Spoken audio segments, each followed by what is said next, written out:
இந்த வாரம் சண்டே எப்படி போச்சுன்னு பார்க்கலாம். நான் மார்னிங் இன்றைக்கி 7 o'clock தான் முழித்தேன்.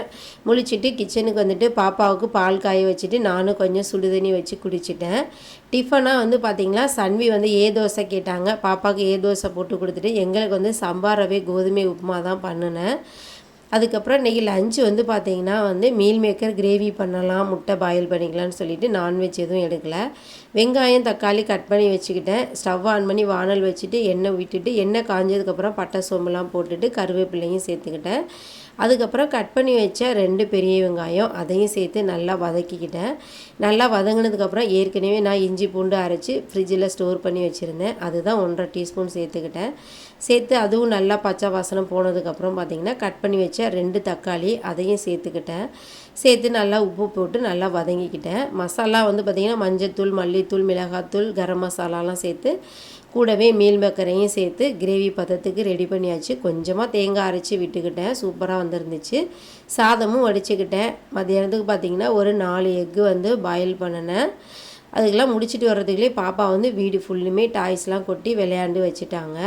சரி, அதெல்லாம் க்ளீன் பண்ணி வச்சுட்டு வீடு பெருக்கி மாப்பிங்கும் போட்டு முடிச்சிடலாம் அப்படின்னு சொல்லிவிட்டு அந்த வேலையெல்லாம் பரபரப்பாக முடிச்சிட்டேன்.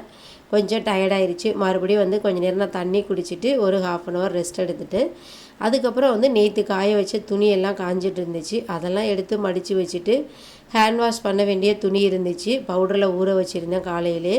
அதையும் வாஷ் பண்ணி முடிக்கிறதுக்குள்ளே சன்வி கொஞ்சம் சேட்டை பண்ணிட்டாங்க. அவங்களையும் சமாளிச்சுட்டு வாஷ் பண்ணி முடிச்சுட்டு வந்துட்டேன். அதையும் கையோடு காய வச்சுட்டு வந்துடலாம், இல்லைனா ஈவினிங் வரைக்கும் அப்படியே நம்ம மறந்துடுவோம் அப்படின்னு சொல்லிட்டு கையோடு அதையும் காய வச்சு முடித்தேன். லஞ்ச் டைம் வந்துடுச்சு. ஹஸ்பண்டும் டியூட்டிலேருந்து வந்துட்டார் லஞ்சுக்கு.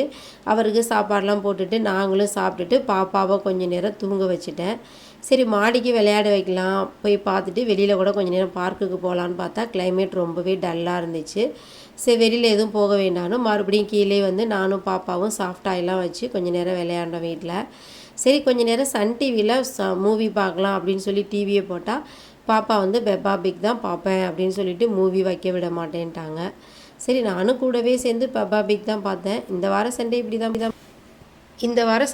தான் போச்சு. வீடியோ பிடிச்சிருந்தா லைக் பண்ணி நம்ம சேனலை மறக்காமல் சப்ஸ்கிரைப் பண்ணுங்கள். தேங்க்யூ.